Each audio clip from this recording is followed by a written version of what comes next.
Okay. Well, hello, everybody.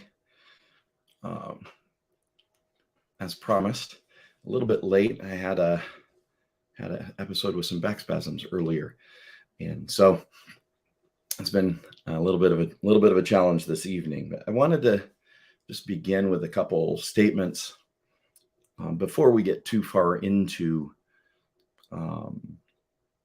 our discussion tonight, and maybe while some others pop in here, we'll see if we can get anybody else showing up. We've gotten a lot of questions about the Johnny Depp Amber Heard case, and so I want to do something real quick right up front, which is if you are expecting this particular video to be a who's lying analysis of all of the little bits and pieces, we're not going to undertake that endeavor. So if that's what you're interested in, this might leave you a little bit disappointed. But there are some things that we can learn in it. And there are some things that we can see as we look at some pieces of this case that allow us to really grab hold of principles that are good and useful no matter what situation you happen to be in. So let's just put a couple things out of the way really quick. One of the things that you might notice on the Psalm 82 Initiative Facebook page is when we interact, we typically interact with without a sense of gender. So you'll notice we use gender neutral pronouns and concepts, unless we're specifically speaking of marriage where there's husband and wife. That's the one occasion when we might use he or her. But in general, when we talk about an abuser, we use gender neutral pronouns. And one of the reasons that we do that is because we want to eliminate the concept of gender as much as possible from the question of abuse and what is abuse. If we don't do that, then we end up in a situation where the only distinguishing characteristic that we can really tease out is the idea of the person is the fill in the blank, therefore they are the fill in the blank. And that kind of analysis may be useful in a therapy sense, but it's not going to be useful in any kind of a how do you interact sense. So just to describe kind of a little bit of what we do at Psalm 82, what I do is, if you think of me kind of like a relationship systems coach, and then we also happen to specialize in high profile abuse cases. So abuse cases sort of like this. But one of the things about that you need to know up front as well is that we do not comment on cases that we are involved in. So we can eliminate any speculation. We are not involved in this case. We're only going to talk about the things that we see in the public. And then in terms of how do we analyze those things as a way to understand what's going on. So in terms of looking at relationship systems, there's one of two reasons people come to Psalm 82. They come to us either to understand abuse and to learn how abuse works, whether they are an advocate or a pastor or a victim, to be educated about how this works, and to strategize. The second reason is to strategize about how do I deal with my particular situation? How do I approach this? What do I need to deal with? Here's the situation. And one of the truths about this is that it's important to remember that some of what we see in public, we tend to resonate with based upon our own experience. So we'll hear something and we'll respond to it emotionally because it resembles something that we know, we feel very deeply. In the process of this conversation, we are likely to show some videos and some clips and things and skip around some of the stuff that is available with respect to the testimony that was given not last week, but the week before. And In that description, there are going to be things that are going to be said and described that are going to be problematic. And so, just as a warning, a lot of what we're going to talk about tonight is going to be things that may for some of you be difficult to hear, to think about, to understand. And so I just want to give you kind of the heads up before we get anywhere in this. The third thing that I want to kind of mention is that there's two approaches that we can take when we're looking at this kind of a situation. We can take a therapeutic approach or we can take a strategic approach. My tendency, because of what I do, is to take a strategic approach. But in order to treat someone in a therapeutic sense, there's a different approach to the situation. And so those two things are extremely different, and they don't look the same. So for example, in a therapeutic relationship, whether there is truth or not, whether it's believable or not, is actually irrelevant, because you're going to take the client at their word. You're going to respond to them with the information that they give you, and you're going to respond to them as though that information is true, as though you are in complete agreement with their self-perception as being true. And now self-perception is going to be true insofar as it is self-perception, but sometimes details can get skewed. But in a therapeutic relationship, we're not going to care about the details. We're not going to, some of that stuff is going to be not the main point, and we're going to focus in on helping someone heal. In a strategic sense, we've got a very different environment because we're helping somebody prepare for, what am I going to say in court? How am I going to deal with this kind of situation when I got the phone call? How do I deal with my relatives who are believing my spouse or ex or whatever the situation might be? And when that happens, what we end up with is a situation where we actually do have to worry about the details, and we do have to worry about how things are said and whether that is a believable thing to be said. Even if it's true, can we say it believably? Because what is going to be received is actually really important. So those are two main perspectives. Some of the people that I've invited to come on, whether they pop on or not, we have a little group chat together. And so I put the link up for them to join us if they can. If they don't, we'll just have the conversation ourselves, and you can leave a comment and I'll respond as I am able. It's going to be a little free form, and we're going to kind of walk through the case here, open up some details of it as we go. As we look at this case, there's a couple things that we really want to just lay out again, and that is, first, humility is necessary.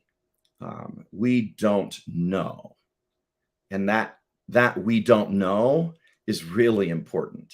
We can say it looks like, it might be, it seems like, this is believable, that's not believable.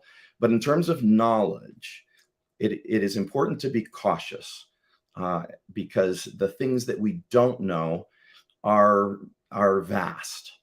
And so taking a solid, this is the truth, is not going to be something that we are likely to do here. So we're going to treat this as though it's a learning experience. And since we are watching an abuse case essentially play out in the public space, and since this is very much related to what we do and how we help, this is very, very instructive for you, and to understand a little bit of how things go and what is important in this kind of situation.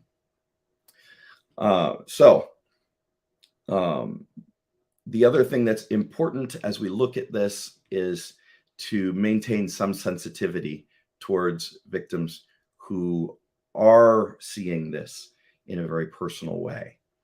One of the problems with this kind of case is that it does a great deal of damage to those situations that might resemble this, but not altogether in the same way. And because of that, there's a real need to be able to parse out and say, how do I recognize abuse? How do I not? So all along the last few weeks, since this case has been going on, I have been following the case and watching all of it, all the way through. And so, except for today, I was preparing for this, and so I'll catch up tonight after the course, after this video. But I've been following along, looking at it, following what's going on, and so I'd like to speak to it in a way that is going to be useful to you, but also to honor the fact that we don't know, and to be very careful about how we approach it because of that.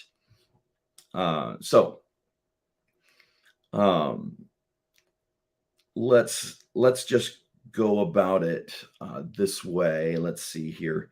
What I want to do is start with, I'd like to start with a clip.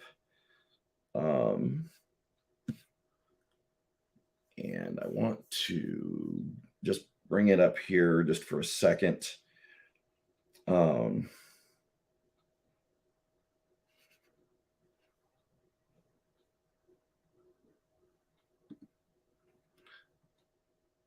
And all right, so I'm going to bring this clip up here in a minute.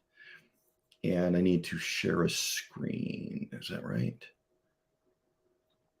I'm still getting used to this. Share screen.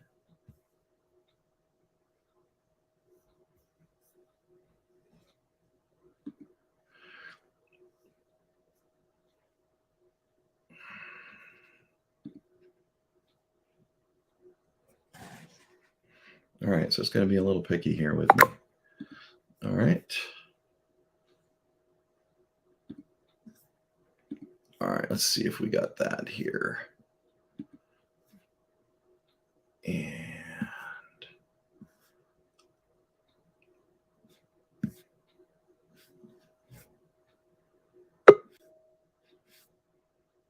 all right, well, we got Sarah joining us here.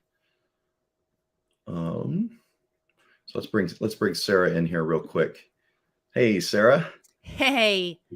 Good to see you. I am late. My goodness.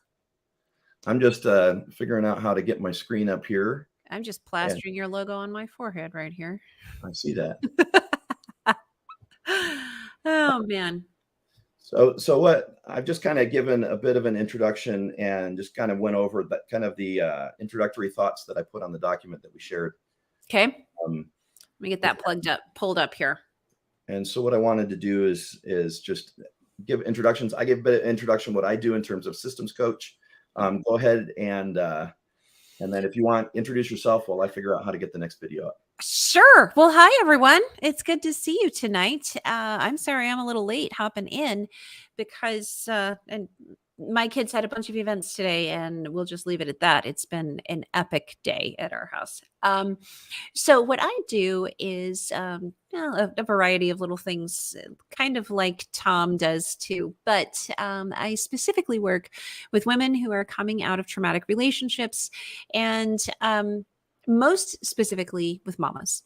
So I work with helping mamas who are coming out of abusive relationships to find clarity and to move forward, rebuilding with children in the trauma of that. We just launched an app called Trauma Mamas that I am super excited about. And so we have online courses, clarity coaching, and a ton of free resources, both on the app and on our website. And you can get all of that at the link that's in my name there on the lower third at traumamamas.app/get. But yeah, we work with women who are coming out of abuse, primarily in the faith community, mostly those who have kids. Tom and I have worked on a number of projects together and helped different individuals. And I think our biggest shared passion is helping people thrive after they've been experiencing deep pain. Would that be fair? Fair assessment there? I think that would be fair. And we'll see if we pick anybody else up along the way. But so I have a video that's queued up here for us to look at. And so this is, let me see here. This is the one of the videos just from the case. And at this point in the video, we have a description. That's just kind of a general description of the situation that they're not getting into specifics yet. Some of the cycles you had with Mr. Depp through 2012. So in 2012, the violence was pretty, relative to what it became, pretty, slapping, backhanding. Well, it went from this eggshell kind of, you're walking on eggshells, nothing you're doing is kind of right, but you don't know what you're doing wrong. And then I was doing something wrong clearly, but it was unclear within the scope of an argument what I was defending myself against. So it would shift from a rumor he had heard that I was with a friend, or I had been photographed standing too close to a male person. That was a person I had had something with, and I was lying to him about. And it would be eggshells, accusations, and then he would explode. It started with throwing things, destroying the property, and screaming at me. I remember the screaming at me was the worst, because I kind of always felt like I had done, I had to defend myself. I had to tell him so he didn't think these things were true. And sometimes, he would shift accusations while I'm trying to dispel one accusation. He'd start another one, and nothing I could do to calm him down. It seemed like I'd walk away, and that would make it worse. I remember in my apartment in Orange, he would grab me by the hair, or he'd grab me by the arm, pull me into him, scream at me that way. He'd smash things around me. Then he would smash things very close to me. And then he would just hit me. And it started with slapping, and it got to be like repetitive slaps where he'd hold me in a position and slap me multiple times in a row. Then it would be, eventually I later would either push him off of me, or I'd try to hit his hands away from me. I tried to, not in 2012 so much. At that time, I was mostly, my defense was, I'd go some other place. Like, I don't know how to describe that. I'd focus on something else. I'd stand up, look at him, try to stand up to him that way. Later, I adopted other kind of strategies to deal with it. But at the time, in 2012, he'd have this blowout, and then he would leave, disappear, and I'd be committed to not talking to him. I'm done with this relationship. I can't take it anymore. I said that so many times. And then he'd come back, clean and sober, telling me he had a chip. He didn't have any chips. All right. So, what's your initial thoughts when you hear that?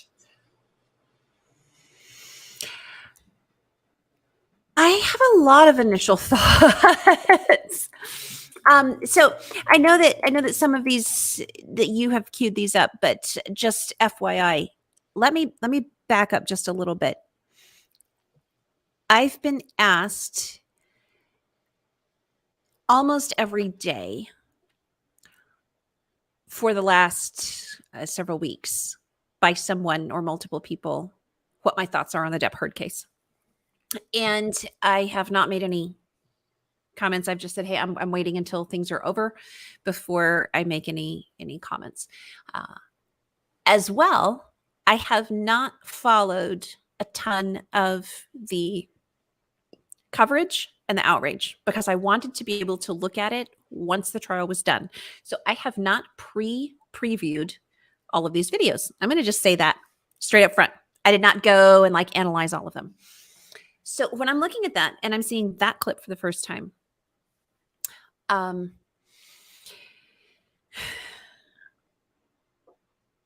there are things that sound very similar to many women that I have talked to.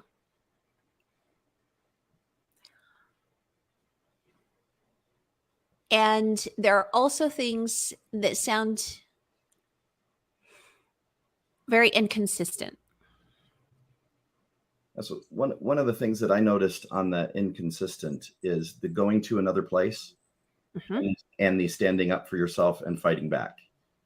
Those two things are not exactly same thing kind of things. So I can easily chalk that up to we're telling a generalized story about all of the stuff that's coming out. And it could be disjointed memories. Right. There could be disjointed memories. There's all kinds of explanations for that. That's another reason, just to reiterate, we are not going to come to any conclusion here that says so-and-so is lying, so-and-so is not. And the reason for that is just simply we don't know. But a very useful thing to understand when looking at this kind of case is that you are seeing in real time what happens in court.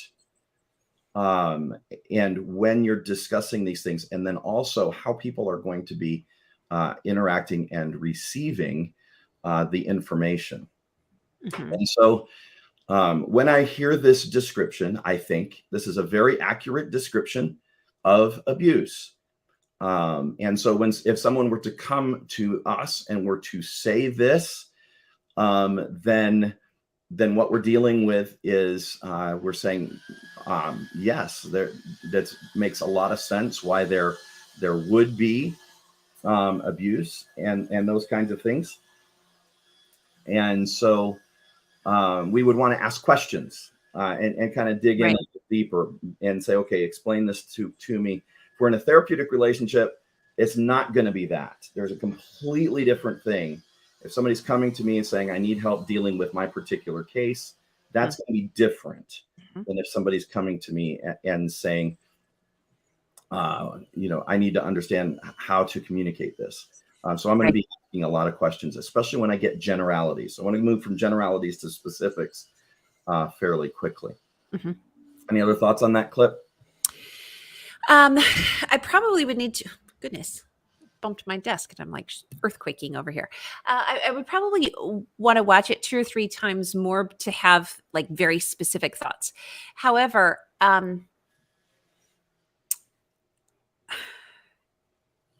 okay, this is a generality, but it feels to me like rehearsed bits and pieces from what other women would say. Yes. Now, if so basically, whenever you say one thing that way, I'm probably going to say something on the other side. And that's fine. I'm not expecting anything else. And when you, I know there's some things you're probably going to say, and then I'm going to play devil's advocate and jump in on the other side. Because when you're testifying, especially in a case like this, the witness prep is going to be there, and the preparation is going to be done, and so things are going to sound somewhat prepared. So that is an issue in terms of trying to suss out what's going on. Right. And I also know we're not here to just analyze body language, because beyond that, different people react to trauma and the retelling of trauma in very different ways. And we are also dealing in this particular case with 2 highly skilled actors who could take on an affect of body language simply for a role and do it very convincingly and do that for a living. So body language isn't necessarily something that we can just kind of run with the gut on in something like this. And there's a lot of videos on that, and it just doesn't seem like we add anything if we do that. No, I agree. So anyway, go ahead. Keep rolling. So I wanted to comment another little bit on this is when we're trying to tease out how do I know this is an abusive relationship? If we're asking that question, how would I, so Johnny Depp says Amber's the abuser. Amber says Johnny's the abuser. How do we know who is who, and how do we know who's telling us the truth? The fundamental thing is we weren't there. We really don't know what happened. And that applies in both directions. But a lot of times when an abuse case comes to us, what we find is that that the abuser is going to consider themselves the abused. And we don't always get the one coming to us first who is the abused. Sometimes we get someone coming saying, well, my wife is saying these kinds of things. How can you help me? And so there's some things that we have to ask in terms of that. But especially when we're dealing with a high profile case, one of the things that's important to keep in mind is that the power dynamics are very, very different. You know, if you're not dealing in this kind of economic space, you typically will have somebody with a lot of money and then somebody without. Right. And so while that is on a different scale true in this case, it's still that both are fully capable of mounting a legal defense and having adequate legal counsel to do their job. And so that's important to bear in mind, that the power dynamics are not necessarily analogous to everybody. And that I think is actually an important thing to bear in mind as we kind of look through these various pieces. Well, you're dealing with two people that are just so much more powerful than either person would normally be, even in a really big power differential. Right. So here's I want to bring up another clip just from this same thing. And I want to just kind of cue it up a little bit. This is one of those ones where I was like, I would want to ask more questions. So that's kind of why I've queued up some of these, is just to say, if this were being said to me, if Amber had come to me and this was the story she was telling me, what would I want to be asking questions about? Well, with the first one, I'm going to be wanting to get into more specifics. Say, okay, explain that to me. And I would be wanting to get a little bit more detail. Here's another part of the story. Let me bring that back up here. And in this part of the story, she's describing sometime when Johnny hits her and backhands her. And there's a little piece of this that is something that I would be very curious to ask about, though in a court system you can't. Juggling act. I was in one of these fights, I believe it's this one, in his downtown ECB, we call it, loft. And we're in the kitchen living room area, and he backhands me. And, you know, it was, he wears a lot of rings. I remember kind of just feeling like my lip went into my teeth, and it got a little blood on the wall. All right, so there's that. When I hear that, it sounds like a scene from a movie to me being described. You know how so you get in a movie and somebody gets shot and they get blasted back, by, they go backwards 5 feet. And it's like, yeah, this big dramatic kind of effect. Or somebody gets hit and blood, kind of thing. You have to bring in the blood spatter experts. Yeah. I'm kind of like, I would want to know. So did you lean against the wall? Right. So if he backhands her, there are no blood vessels here. There's no arterial spurt. How would blood get on the wall? Moreover, the amount of force required, if you did do that, would result in a smashed cheekbone and the need for reconstructive surgery. It seems like there's a few details like this. And so every now and then when I'm hearing the story, it sounds like it is telling me the story in a way that reads like a movie. And I'm a little bothered by that as I watch and as I'm listening. And so I would want to ask, if she was telling me this in person, I want to ask some questions about that. How did that happen? Right. Now the truth is I've never actually had anybody describe the abuse and the effects of abuse in this way. So when people come to us and ask, can you tell us about the nature of the abuse? It just feels like there's little splashes of detail that might be being done for dramatic effect. Mm-hmm. And so this is in court a very, very dangerous game to play, because the more detail you give, the more people kind of go like that and say,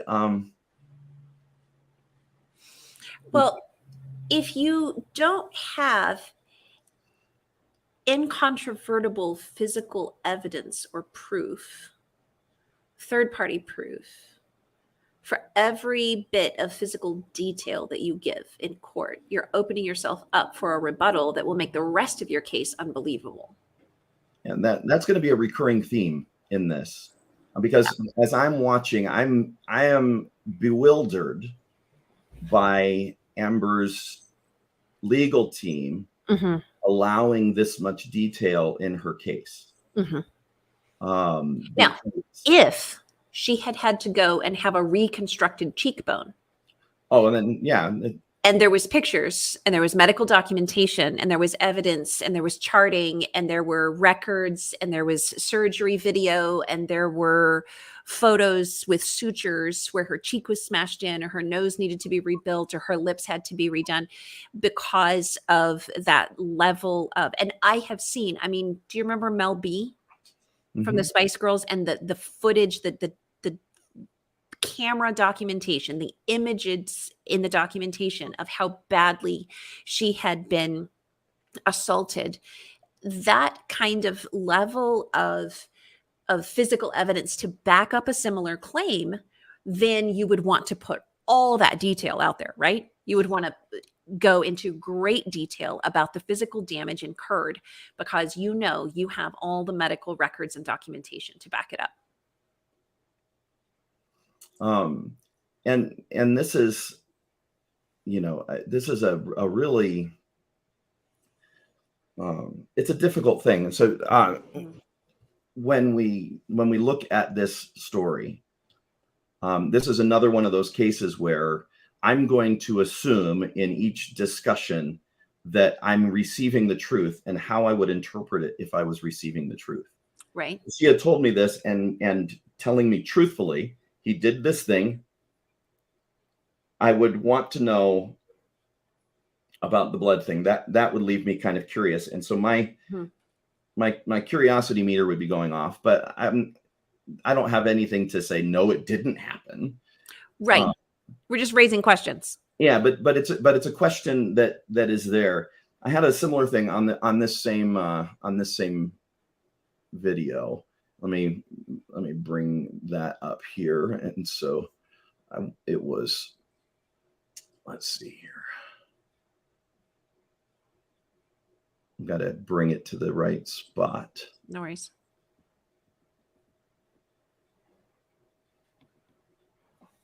Yeah, I see a comment saying all those bulky rings would have made a mess of her face. And that's kind of my point. If you don't have that level of medical stuff to back it up with. Yeah. All right. So here we go. Take this one down and bring up 170A. Did there come a time in March, Amber, where you sent a picture to your mom? Yes, this is sometime in March 2013. I sent it to her because I'd been texting about some of the craziness and Objection, hearsay. I'll sustain as to what she may have texted. All right, next question. Without saying what you said in the text, explain why you were sending it to your mom. I was reaching out. I was very lonely in what I was living in. And wanted help. I wanted advice, help. And I just wanted to talk to somebody and figure out how I could make this stop. One thing I wanted to comment on, and I know this has come up, and before we kind of continue with this particular story, is it may be hard for people to understand. There's all these objections happen. And the reason for that is there's very specific rules in court so that a fair trial can happen, so that there's not prejudicial information added in any more than is just part of the way it works. So there's rules that the court follows, so that hearsay is basically, I cannot report something that someone else should have reported or could report. And so that it is, I can only describe the things that are individually personal to me. And so the reason for that is because we need to be able to bring in. So if I say, well, this person over here told me that, and I start telling what that person told me, that's not allowed. We have to bring that person in and say, what did you tell her?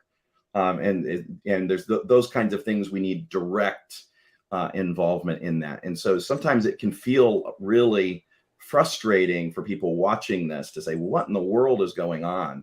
Why in the world is this, is this interrupting and that kind of thing? It's kind of important to remember that as we look at this. Right. And is this a picture that you took of yourself in March of 2013? I did. Your Honor, I'm going to move the admission of Defendant's Exhibit 170A. Any objection? No objection. All right, 170A in evidence. You can publish the picture. Thank you, Your Honor.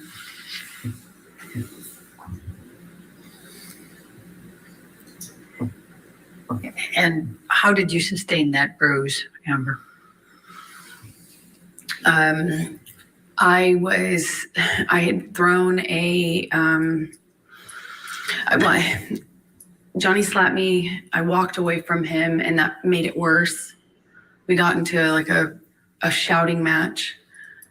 And he kind of did this thing with his body where I could tell he was going to hit me again. I picked up I remember it kind of like a little pot, not a pot, but like a vase. And I remember I got away from him enough as he reels back. I threw it in his direction and I actually managed to get away before he got me. He grabbed me by the arm and he kind of just held me on the floor screaming at me. I don't know how many times he hit me in the face, but I remember being on the floor of my apartment and I remember thinking, how can this happen to me again? Okay, so hold the phone. Yep. If he hit her in the face that many times, why is she taking a picture of her arm? Well, that's a curious part, but if you pay attention to how the story is told, it's very curious. And she starts the question, or she starts answering the question, I think truthfully. I had thrown. Yeah, but there's no actual answer to the question. She never specifies how she sustains the bruise.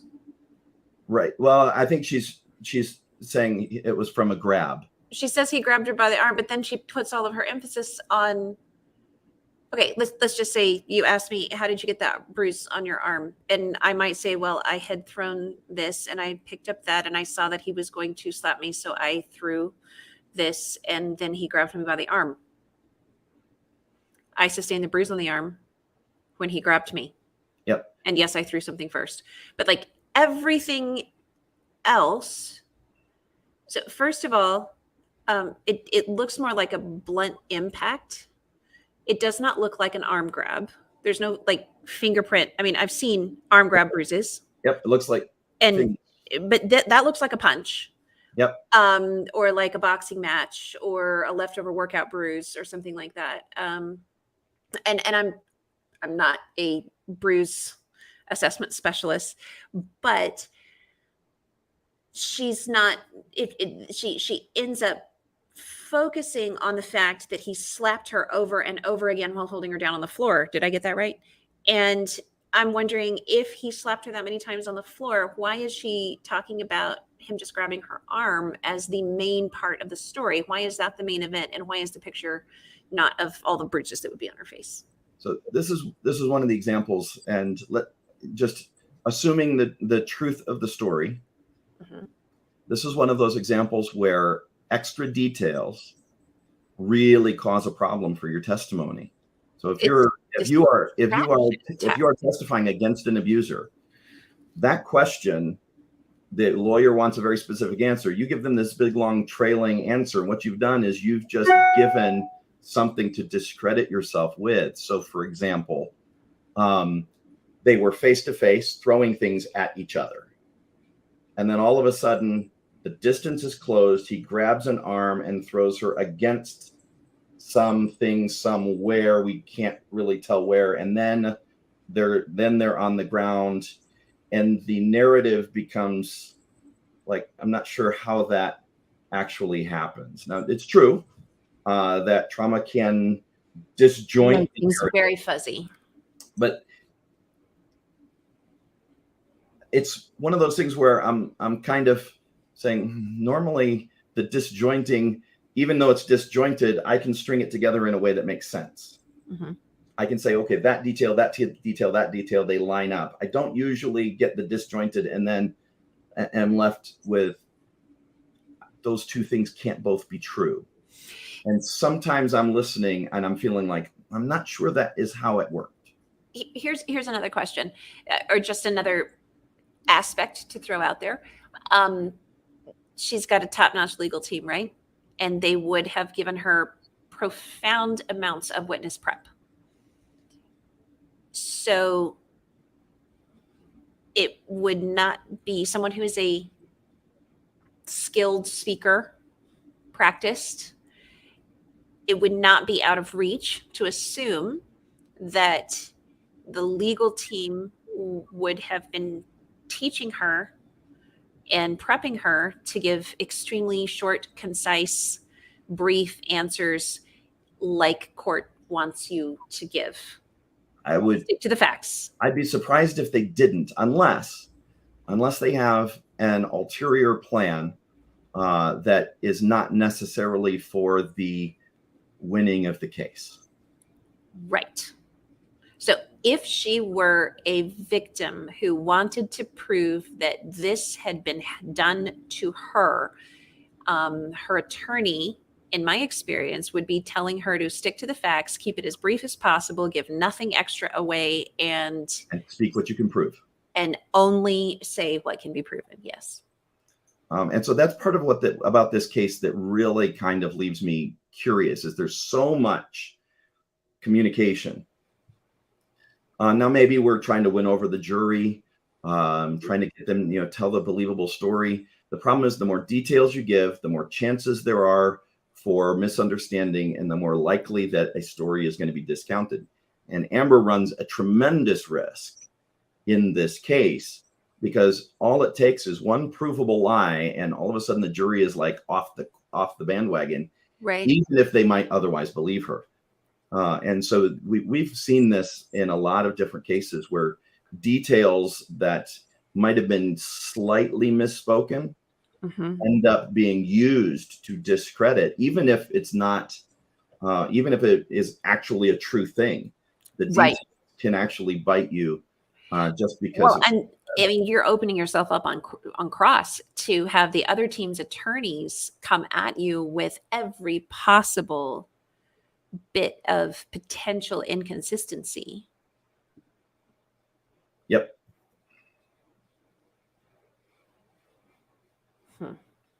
And so it's this is where I start getting a little puzzled, because I'm starting to see things I'm not quite sure this is exactly that.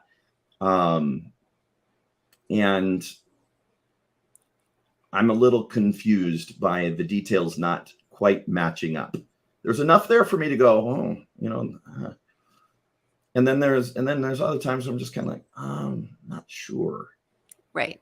And so that's my experience with this case has been like that from the beginning. So when I started watching it, right, and I'm like, ooh, and trying to kind of analyze and just say, what am I seeing? What am I hearing? What's from my perspective believable? And so it's one of those things where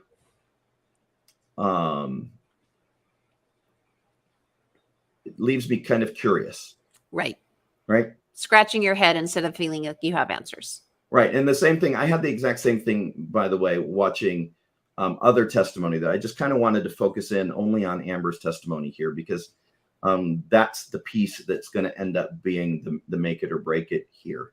Mm-hmm. I think in this case is going to be her testimony. And so I wanted to look at that. There's a bunch of things in here that I don't know that I necessarily want to go down all of these clips that I've got, because I've got like a bunch of clips that I queued up to say, it depends on the conversation where we go with it. Right. But I wanted to give kind of one of those areas just to illustrate how this can go badly for an abuse victim. And again, with the assumption that what we're hearing is a true report of a person who has been mistreated. Mm-hmm. The question is not, did something like this happen, but rather, is this a credible statement of fact? And there's enough things in it that leave me kind of shaking my head a little bit. So I had there's like a pair of clips here, and I'm actually going to go to the last one first here. So let me go, not that one. Oh, I almost went to the different one. All right.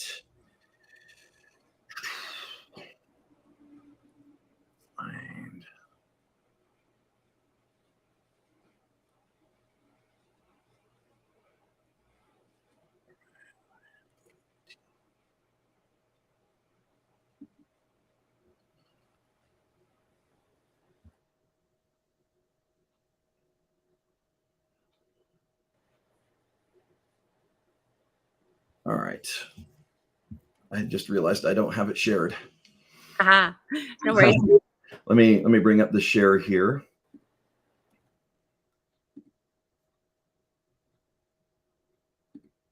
And do that. Share. All right. People had been stealing money from him, and that the studio had been ripping him off, and that he was calling himself like a whore, or he had been whored out. He seemed like he was upset, but I did not, at this point, this is maybe early evening, it was before the sun went down on the second day. I remember he took the phone at one point and called my divorce attorney.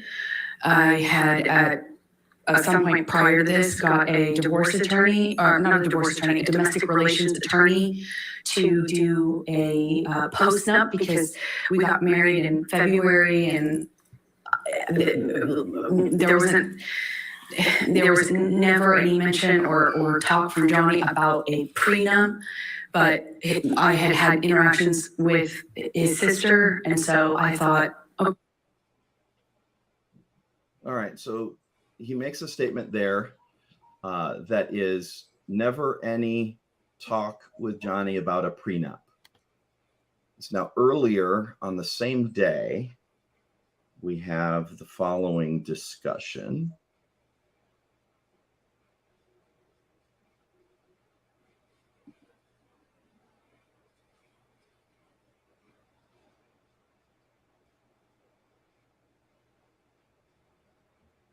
What, if any, communications did you have with Kate James about your issues with Mr. Depp?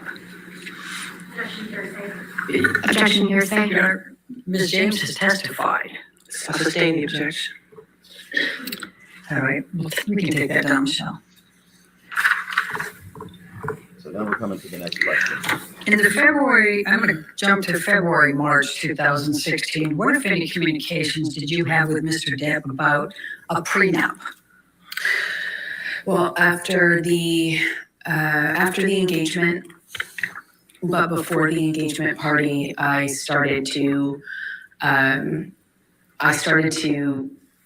feel like it would make, I know that he earned significantly more than me. He's a successful actor. I wanted to eliminate any doubt in his mind and in other people's minds. So I brought it up to him and brought it up to my therapist. Objection, hearsay. She's just saying that she brought it up to her therapist. She's not saying what she said. But please focus on Mr. Depp, okay? Of course. Johnny said he would tear it up. He said, if you ever brought one up to me, or if I ever saw one, got my hands on it, I'd tear it up. Okay, so there was discussion of a prenup. and so this is testimony about, I don't know, 3 or 4 hours apart from each other. Mm-hmm. The problem is that now we have testimony where she contradicts herself in court. The reason for the postnup is because we didn't discuss the prenup, except she did discuss the prenup, and Johnny didn't want to do a prenup, which, just side note, when you're dealing with this kind of money, is a really bad idea.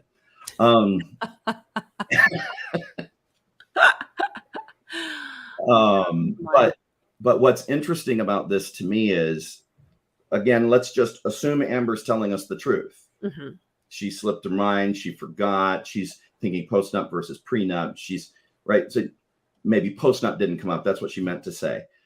The problem is again, since we've been allowing her to run with her story, even if she's telling the truth, we now have in court record 2 completely different things.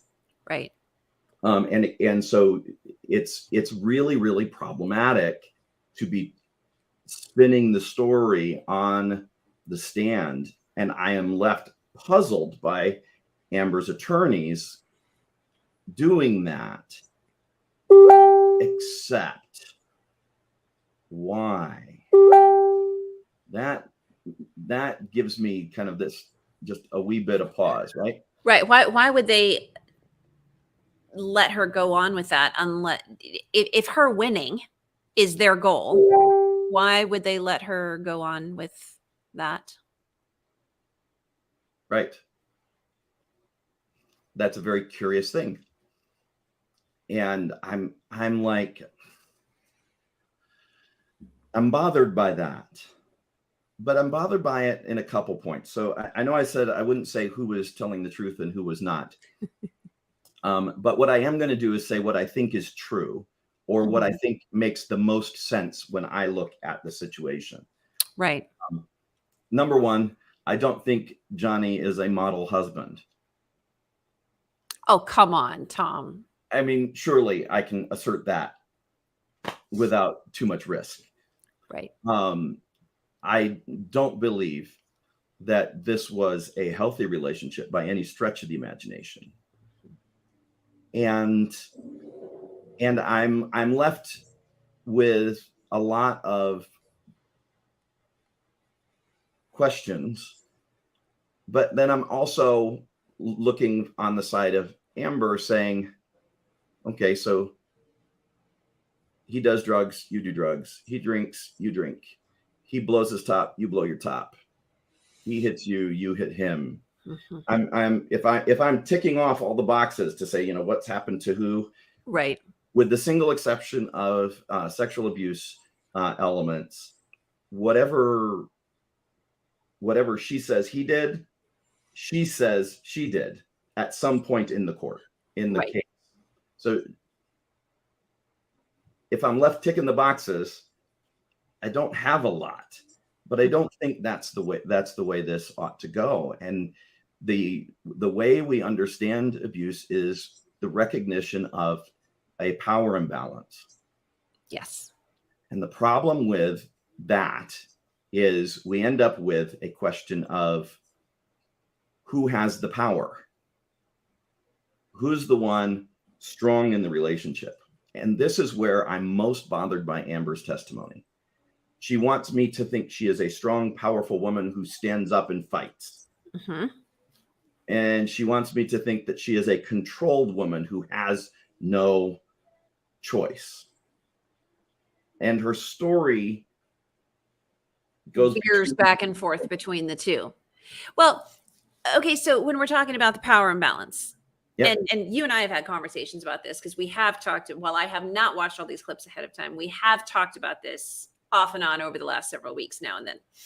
And in a traditional power balance scenario, we would look at a number of different things, such as Johnny has a significant age differential over Amber. When they first got together, who's the world-renowned actor? Johnny. Who's the one with all the money? Johnny. Who's the one with the age and maturity and the connections? Johnny. But that's not where the story ends. And those, while those are all true, those are not the full picture of the power balance facts. So we have a couple other things to throw in the mix. One, they're both wealthy. We have political connections.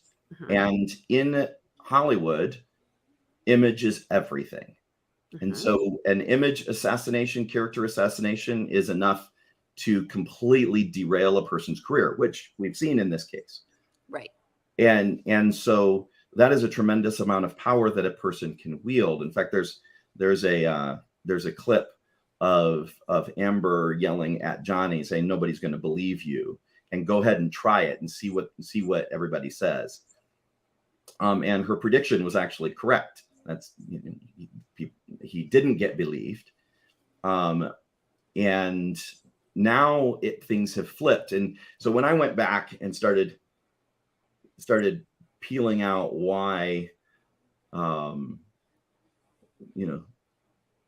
why did this flip? Because now public perception, now it was very decidedly against Johnny Depp. Mm-hmm. So much so that the movie companies are like, no, hands off. Dropping in contracts or dropping in sponsors or dropping in, yeah. Because they care about public perception, because public perception is money. And it's a business decision, right? You keep them or you don't. It's a business decision. Mm-hmm. But now it's flipped. And so public perception is decidedly against Amber. Mm-hmm. And I wanted to kind of figure out what precipitated that. And from what I can tell, there's one audio recording that kind of spanned this whole thing that got put out. And it was the first thing that made me go, power imbalance? Oh, that's hard for me to buy, because that doesn't sound like a power imbalance to me. Mm-hmm. And so I wanted to I'm going to go pull up something here. And this is just audio. Okay. Because this was really where I kind of was like, I'm not really sure who's got the power, to be honest, in this situation. Right? So here we go. Yeah, but you want it to be easy. You want it to just work, and if it doesn't work out like this, then I guess not. That's not the point of getting married. Divorce is not the point of getting married. No. Throwing your ring. Hang on, I'm not sure. Is the sound coming through? Yeah, I can hear it. It is, okay. Mm-hmm. I just wanted to make sure. Yep. Let me go back. No, for saying I want to split. Exactly. It's not the point of getting married. Throwing your fucking husband out. That happened, baby. That happens. I threw you out of the room.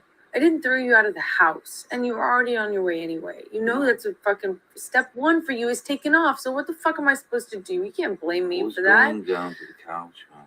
That wasn't true. You always split. You always split. I have to get out of the room if it's violent. It was before it was.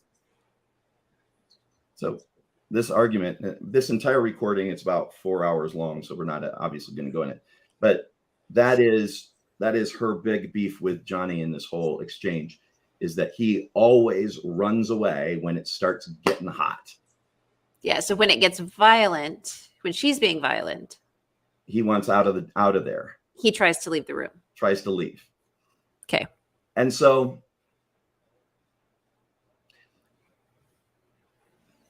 when I listen to this video, this audio, listen to the conversation, there's actually a lot in this that's really, really interesting. But if I take gender out of it, if I could degenderize the entire conversation and play it, you would not end up with Johnny is the abuser in this situation. You would end up with, wow, there's a lot of stuff going on here that is not healthy. Right? Right. There's some seriously unhealthy stuff. And she's saying things like, I didn't punch you, I slapped you, I was slapping you, I didn't deck you, and admitting to starting it and those kinds of things, all in this one big long audio. She says, you know, it's easy for you to just split. That's her big complaint. It's almost as if she wanted him to stay and punch her instead of removing himself. I don't say that out loud, but yeah, I don't know. I'm not gonna try to do a personality assessment on this, but right. I'm definitely a little bit confused about the power dynamic. Right. So we've got a couple different things. Can I spin a yarn that makes all of this fit, that Johnny is the abuser? Yes, I can. I could tell a story that say, yep, here it is, this is why, and this is that, and we could spin a yarn and tell a narrative that would actually make it fit. Can I tell the story in a way that makes Amber the abuser? Yes, I can. I can chart it down through and I can say yes. But I'm left in both saying, I'm not sure whose narrative has the facts, because I've got enough stuff on both sides that leave me going, I'm not sure I'm getting this full story here, which I wouldn't expect to in a court case. Right. And so, we have a bit of an advantage when we're helping somebody, in that we can ask questions and we can do things that a court case doesn't allow us to ask those questions. But here's my, I wanted to kind of give kind of a one big question to ask. Can we, from her testimony, determine whether or not we should believe her or not? Strictly from her testimony. Strictly from her testimony. Not her body language. Nope. Just her testimony. I mean, I'm puzzled by her rapid shifts between emotions. She's like, it's like the right emotion and then the right emotion, but the gap in between seems to be like more like a on-off switch than a transition. That's curious to me, but I'm not a body language guy. And there's plenty of people doing that. But just her testimony, can I make a determination one way or the other? I don't think I can. Right. I think that there's so much missing from her testimony that should have been there to prove her case, that it makes it very difficult.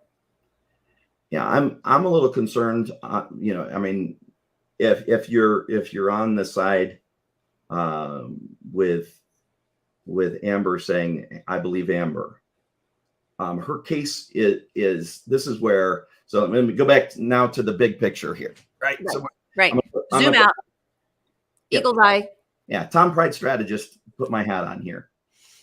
I don't think this court case has anything to do with who wins or loses this court case. I think this whole court case is PR for both of them. Johnny actually said that he doesn't have winning. It is not the point. He said it's just he wants the truth out there. That's his story. Right. And so he's doing this so that the truth is out there. And so that is actually believable. Well, at least that the story's out there is believable. And I, because I wasn't there. Right. And so when I listened to her, the whole testimony and all of this detail, one of the things that's interesting to me is her case has gotten less winnable. So a defamation case with a famous person is almost impossible to win. It's a huge case. You have to have like evidence in stone to win it. So Johnny Depp's case is almost unwinnable from the very beginning.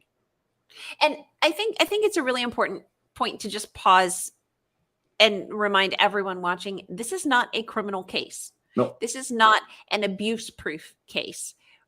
I don't mean, this is not a proof of abuse case. It's a defamation case. This is not convicting Johnny or Amber on domestic violence. It's a defamation case. And so a ton of the different threads and people commenting here or there is more about who did it. And the question is, who lied about it? Or was it true when she said that he did it? Right. So that's why they have to prove abuse, right? But here's the thing. Amber's side doesn't have to prove all of the abuse. Right. She just has to prove that he was abusive once. Right. Right? She doesn't have to prove the whole thing. She doesn't, none of that. But what she does have to do is demonstrate that what she said is substantially true in terms of her op-ed. Right? Right. And so it's puzzling to me why we would put this whole thing out. Except, so we've got one comment says she's making people aware of it. And I think that's true.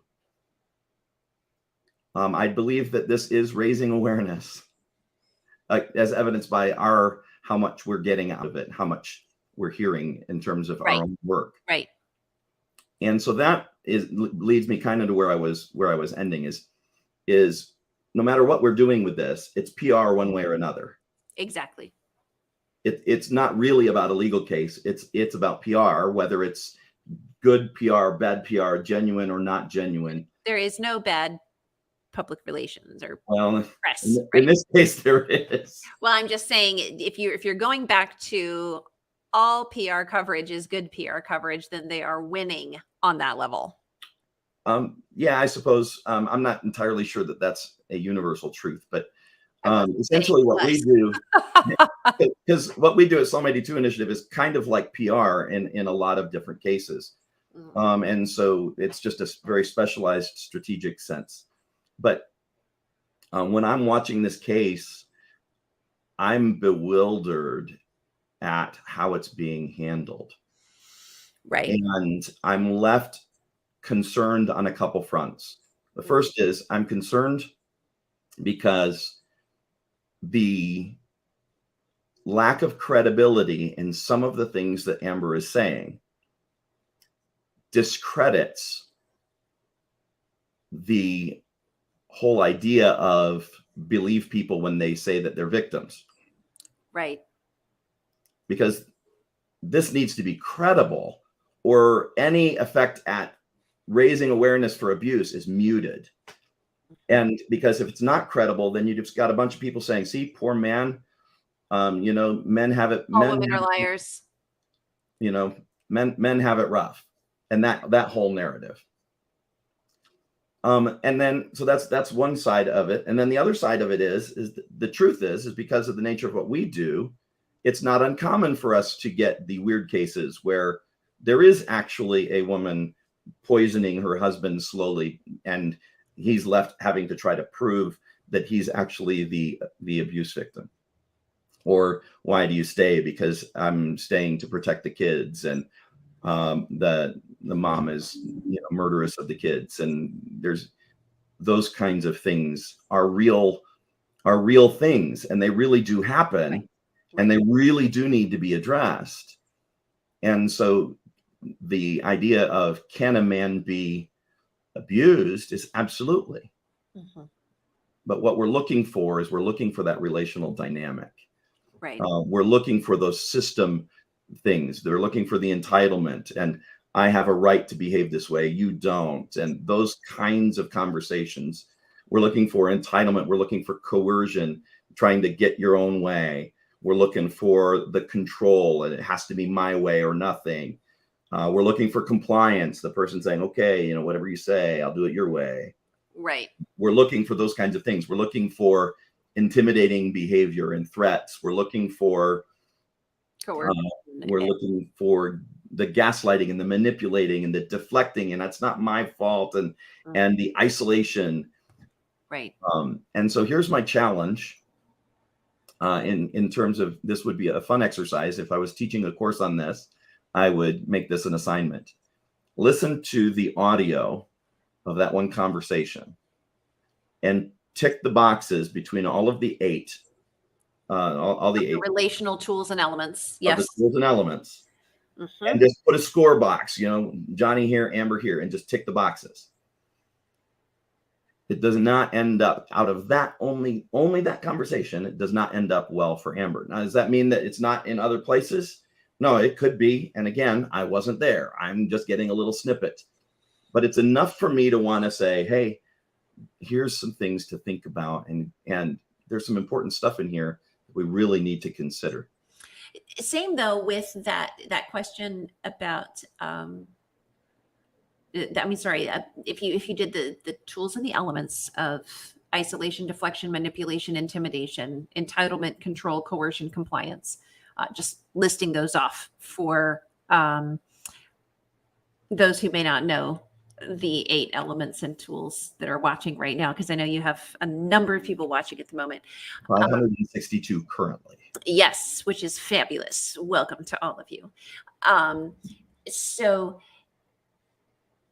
for those, if you look at that other clip where she's like, oh, poor Johnny, nobody's going to believe you, why don't you go try?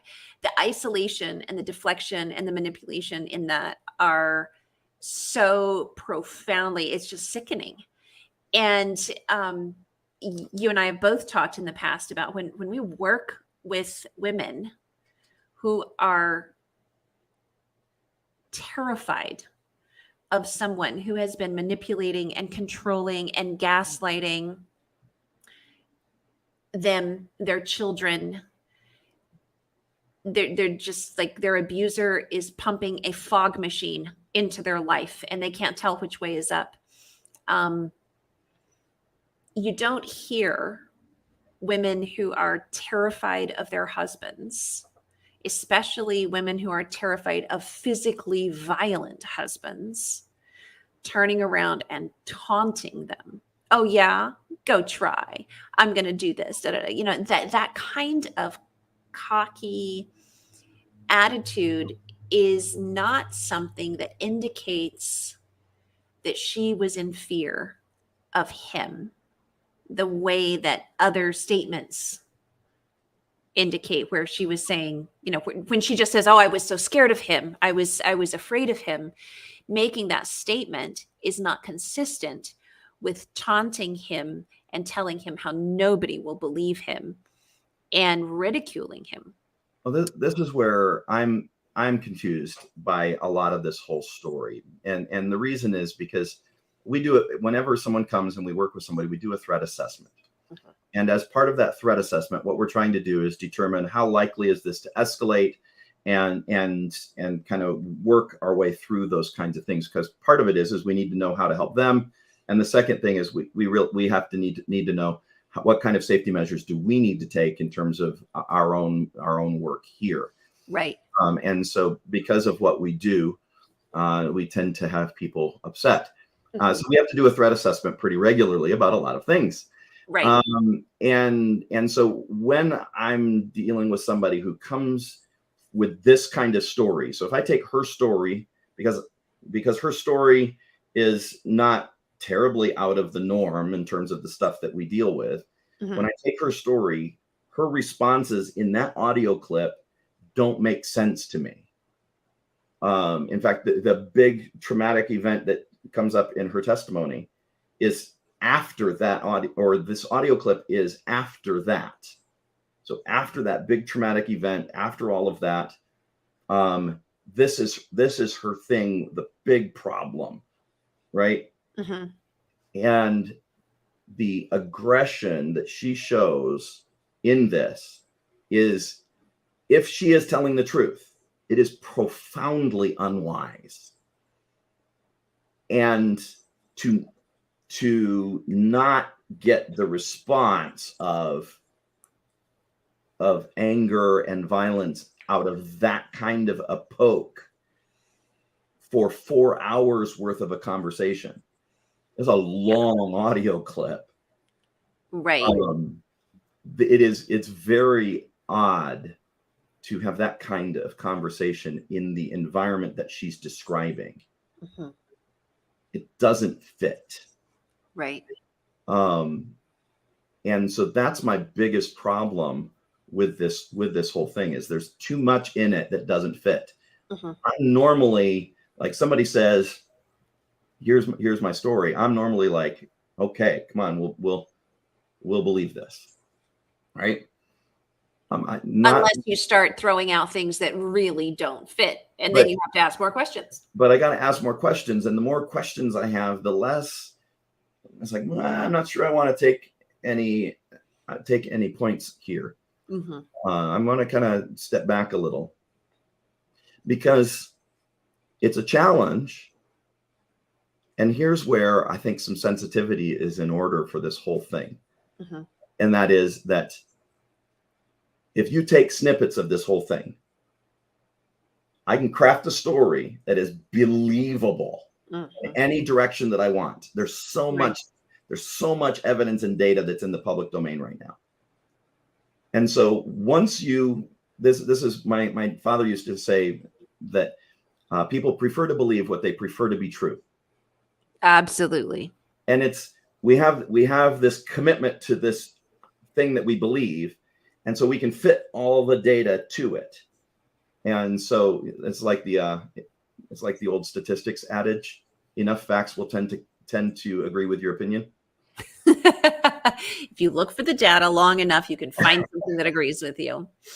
And so that's part of the challenge with this. So just to kind of wrap up in terms of just there's a lot here for us to just simply say, be cautious with how you handle this. Be really, really cautious, because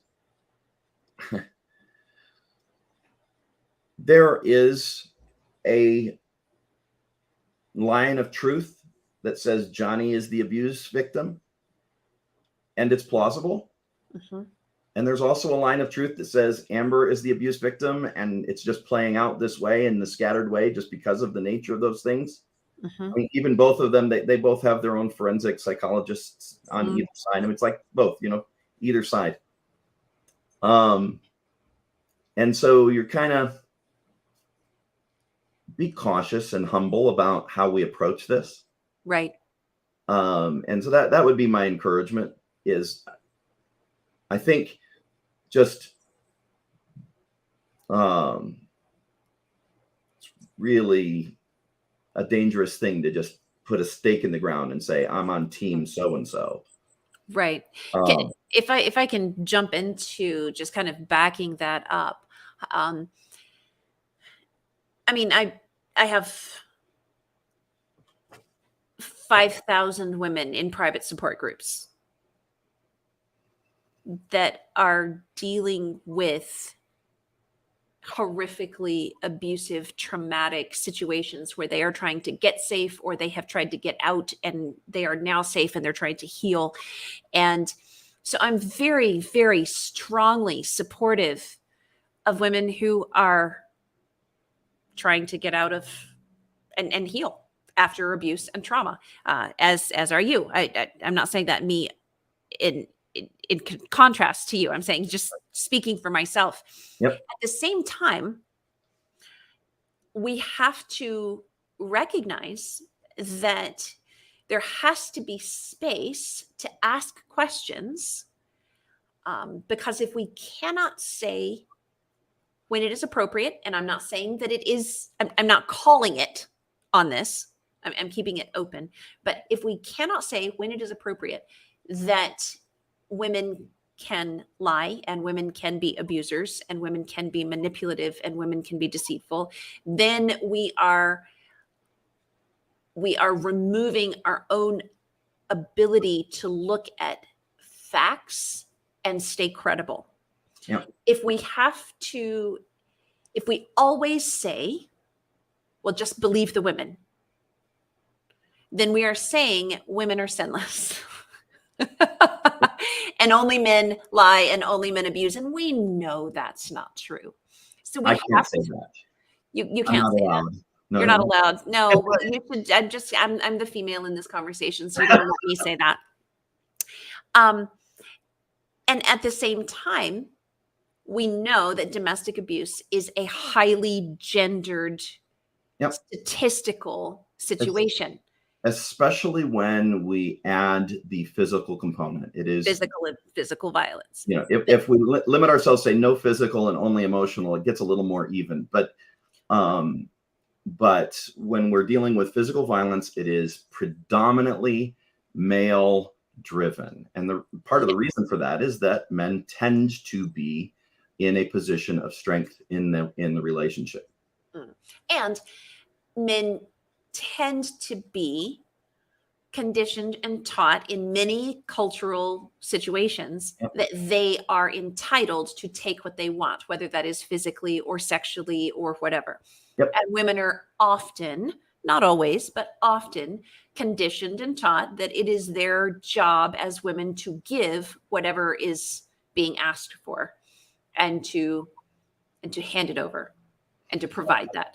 So that being said, sure, domestic violence is really, really gendered. But at the same time, if we just say, oh, believe the women, or we just say, well, look, it must be the man, then we are not addressing the facts of each case the best way. And we have to address them that way. First of all, now in a therapeutic relationship, we don't. But from a cultural, from a strategic perspective, we absolutely have to be as objective as possible on this. And there's a couple reasons why.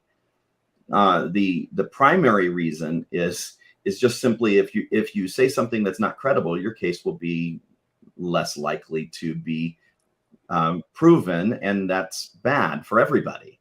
Right.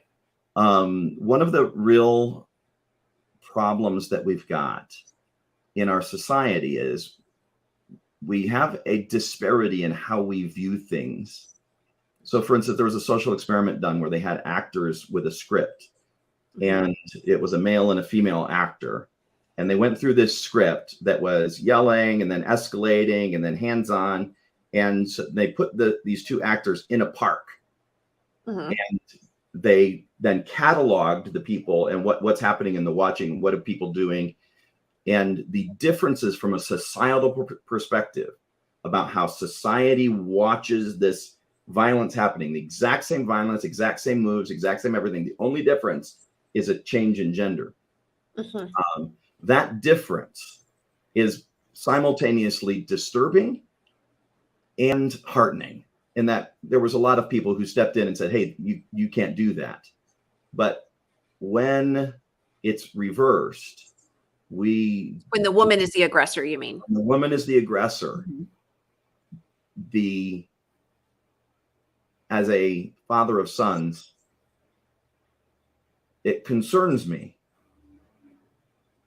because the way in which it is handled is destructive to both male and female. Yeah. So I wanted to, in all of that, and there's some big picture conversations that we probably don't really have all of the time for, but I wanted to get back to this one thing. So we'll kind of close it off with a fair advice section. So here's So here it is. We're going to ask, what would your advice be to Johnny, assuming that he is telling the truth? In what context, though? Like advice about his case, advice about his future, advice about his past. I mean, there's a you know what? Johnny needs some Jesus, and he's got a lot of darkness going on, and he needs to get off drugs, and he needs to stop drinking, and he needs to stop. I mean, there's a lot of things I can say to Johnny. Yes, agreed. And there's a lot of things that Next that time, really sign the prenup, dude. well, among other things.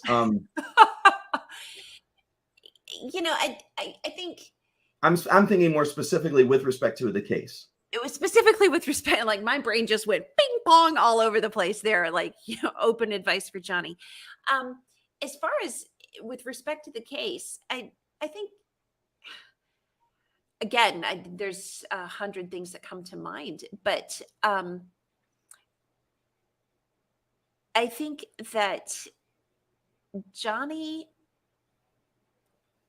I'm not sure what I would say to him. What I can say about him might be a bit different. I think that it is whether or not he is the abuse victim in this, he's done some really horrible things. And it is a situation where his history, his addictions, his prior actions definitely work against him. Disturbing texts. Those texts with Paul Bettany were absolutely Appalling. heinous. Absolutely heinous. And I don't care. Somebody said they were like a Monty Python reference or whatever. I don't care. That they are absolutely horrific. And so his history of unsavory communication and description, things that sound entitled and violent, his history of addiction and unpredictable behavior, if he is the abuse victim in this situation, they work against him big time. And so I guess what I would have to say to Johnny is that if you are truly wanting to put this behind you, there's a whole lot of cleanup in your personal life that needs to happen so that you can walk your life in a way that rises above, not just because of being able to win on technicalities or whatever to in the court, but because your character and integrity stands above and beyond. Yeah, it's live the kind of life that could not get. I wish I could encourage Johnny to change his life around in terms of those patterns that are destructive. That it's very clear, even if I, just in terms of what I think we can say both agree on, the drugs and the alcohol need to get gone, and the self-destructive behavior needs to get gone, right? All of that. If I was asked as a strategist to help Johnny Depp and contracted in that sense, I would tell him to do what he's doing. Because you've got to put the truth there and then just let it be what it's going to be. Right. And so I'm not sure he does anything different. Welcome to my train. You can always tell how long we've been talking by how often that train goes by. It's true. So we've got with that the advice to say you really gotta just be truthful and honest and work on your own stuff. And so the evil's going to come out, let it come out. Right. Own it and let the truth stand on its own. Right. I think if I were to give advice to anyone, it would be to the family members of Johnny and Amber, but to people sitting and watching this, people who are posting things on their social media threads, people who are tweeting about it. When you are hardcore team one or team the other, and when you are posting things that are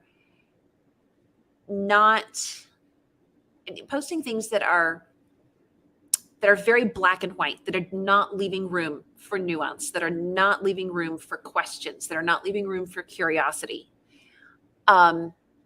you're telling people around you who may relate to whichever is the opposite of the person you're teaming for, you're telling them they are not safe, that you are not safe for them to trust with any hard things that are in their life. For example, if you're like super hardcore team Amber and you have a friend who is a guy who's been abused and he feels like he really connects with Johnny, he's never going to say anything. Yeah. And you're shutting down the potential of that abused man to disclose. Right. If you are hardcore team Johnny and you are talking about how terrible Amber is, in your opinion, you are telling women who have felt that it was impossible to prove their very real abuse cases in court because they just didn't have enough hardcore evidence. We all know that there can be egregious levels of abuse that are very difficult to prove in a court case. You're telling them that you wouldn't believe them if they didn't have everything lined up like ducks in a row. And so I think, and this is one of the reasons I have refrained from posting things all over my social media. That's why I chose to do this as a video. Yeah. Is because we can, in a conversation, have context enough. But Yes. you put a little snippet out and there's no real way to communicate it. There's no nuance with in the that. appropriate nuance. So, the things that you say to your friends on your feeds, Johnny Depp and Amber Heard are never going to see those. Right. But your people friends around you, your family members, your friends, Yeah. are going through, whether they are abused men or abused women, they're going to see your dogmatic approach and conclusions to this and realize that you may be a very unsafe person for them to talk to. Right. And so, again, we're talking on the Johnny side of this. If Johnny's telling the truth, the need for distance and healing is still there, no matter regardless of who is on the victim side.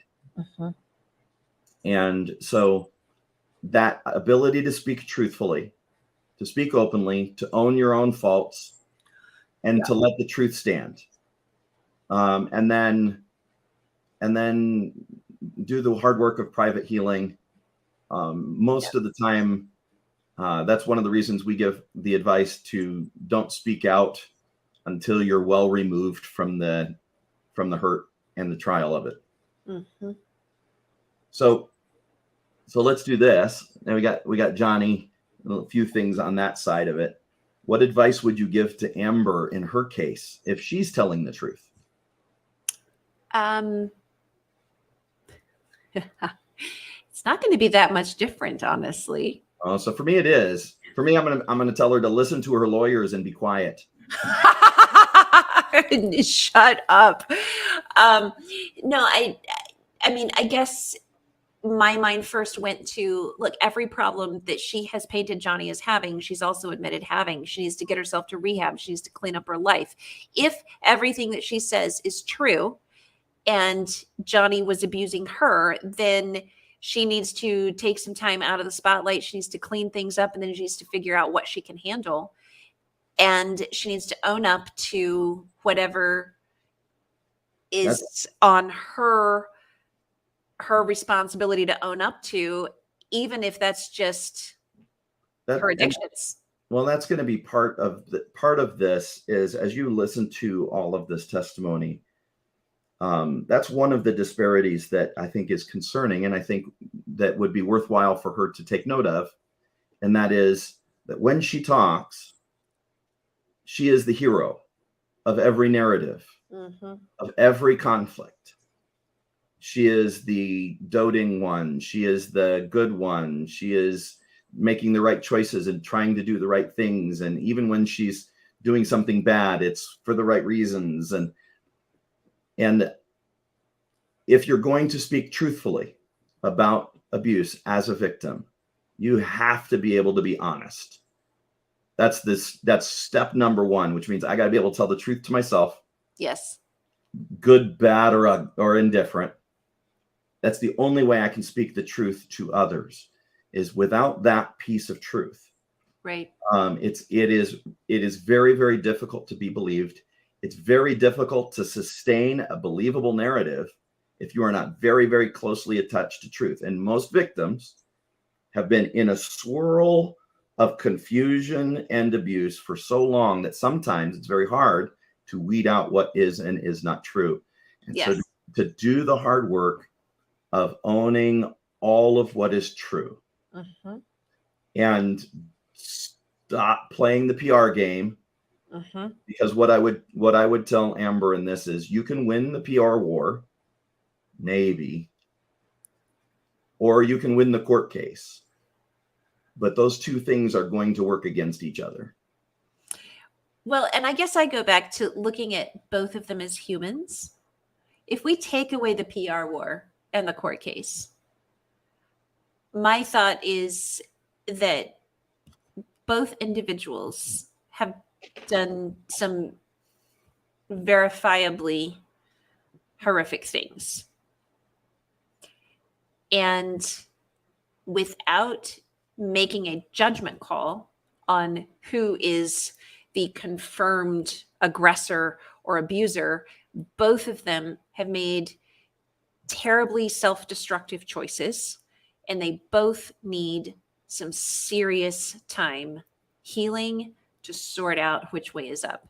And honestly, personally, as a woman, I would like for Amber to not make herself a spokesperson for domestic violence victims for a very long time, if ever, because she needs to spend some serious time healing in her own life before she has the perspective to be able to speak on behalf of other people.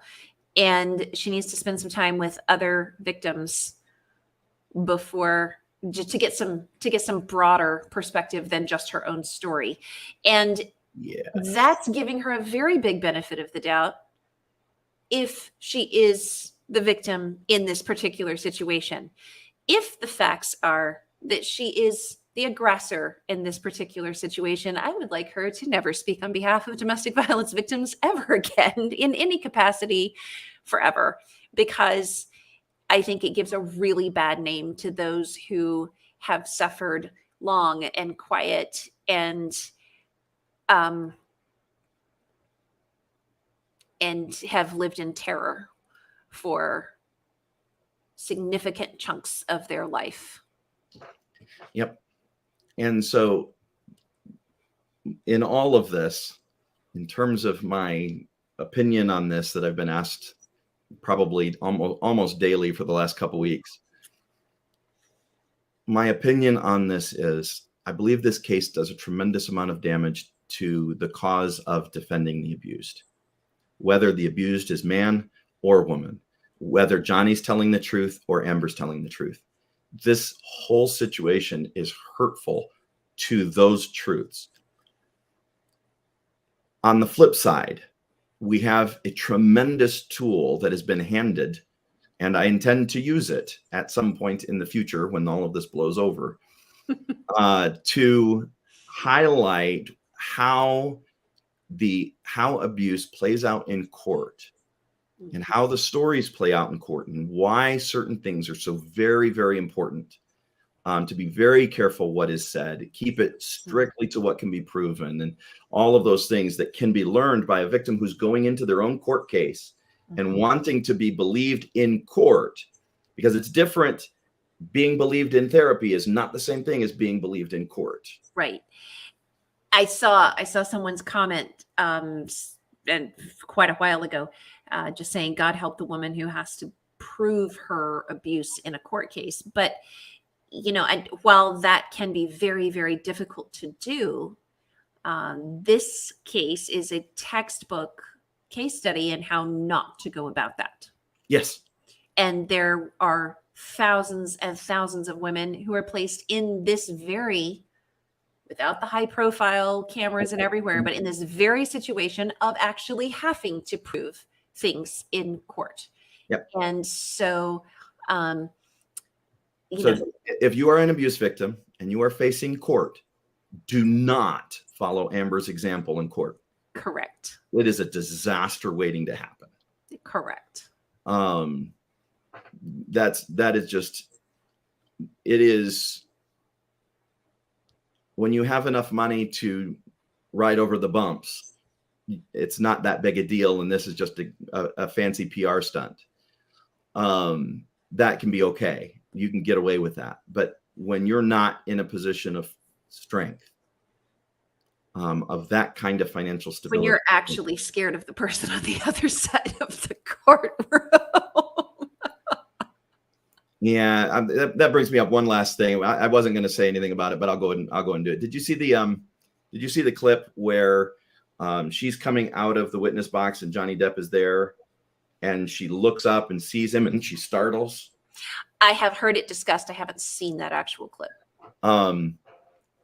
That was one of those incongruities that I was bothered by, because I've not yet met a victim who is terrified in that way for those kinds of reasons of their victim, who can be in the same room You mean if with they're their abused? abuser and not know exactly where they are every second, hyper aware and focused on that.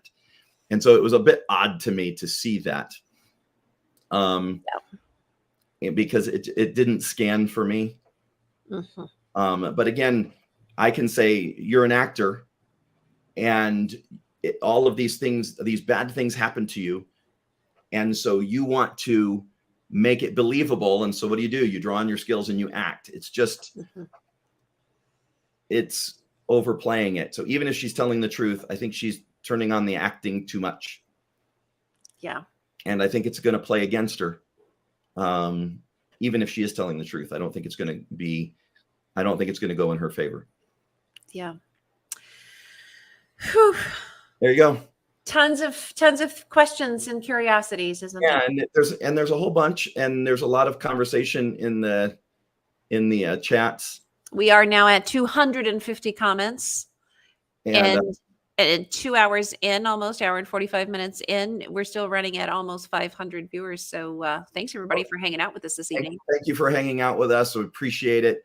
We're going to try to do these discussions, these roundtables, a little bit more.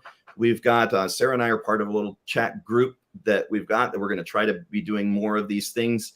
From some of the conversations that we had today, I think maybe we need to choose a different day to do it. But Monday nights may be hard for people, but yeah.